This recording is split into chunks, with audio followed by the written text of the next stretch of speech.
Medical breakthroughs certainly make news. They can change lives for the better. But our I-team is finding out how access can be denied when innovative devices or treatments are not covered by insurance. Consumer investigator Jason Knowles found out why this is happening. Jason.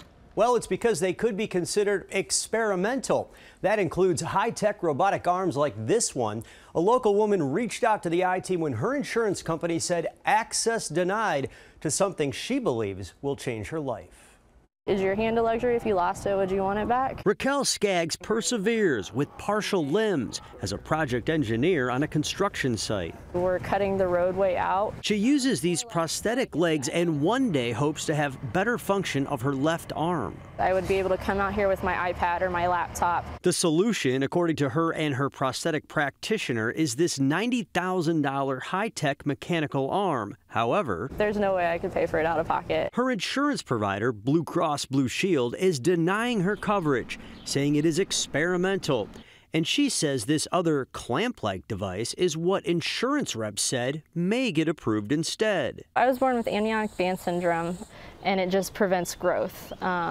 So it affected all four of my limbs. Skaggs and her practitioner say this mechanical arm would be life-changing. The individual 5 digits that actually move, I'd be able to straighten my hair and not, burn myself. I mean, things that you don't think about. Tying my shoes this morning. Here she does it, testing out that robotic device. Her practitioner and Skaggs both believe that this device would actually save the insurance company money later by preventing more health care for arthritis. She's been in therapy for the past couple months for low back, shoulder, and hip pain. It's a nationwide issue. A representative for the Amputee Coalition says most insurance companies are denying high-tech prosthetics. They are more likely to approve a body-powered device, for example, than they are something that has electrical components or things like that might be more costly but provide potentially significantly more functionality and independence. And it goes beyond prosthetics. All health insurance policies have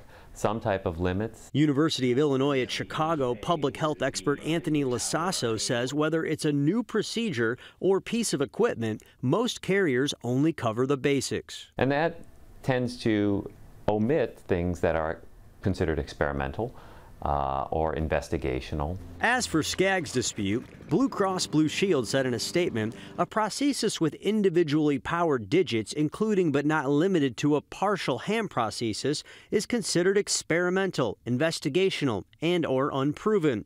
And that is determined by medical policies based on peer-reviewed scientific literature, criteria developed by specialty societies, and from guidelines adopted by other healthcare organizations. They've talked about the item is, the prosthetic hand would be a luxury, it's not needed. BCBS also says, like all patients, Skaggs has the right to appeal, and her practitioner did, listing and citing what he calls evidence showing that the arm is not experimental or investigational.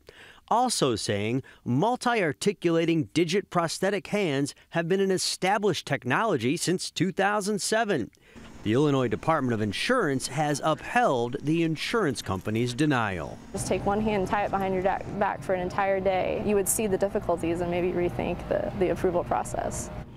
Health experts also say companies behind technologies have a responsibility to get new treatments and equipment to patients at a lower cost.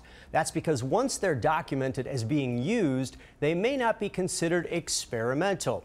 If you're being denied, you can try to make a case to your insurer that the new treatment will save them money in the long run. We put more tips on our website on what you can do to appeal. We also have some video clips on there as well. Hey, if you like that video, be sure to subscribe to our ABC7 Chicago YouTube channel.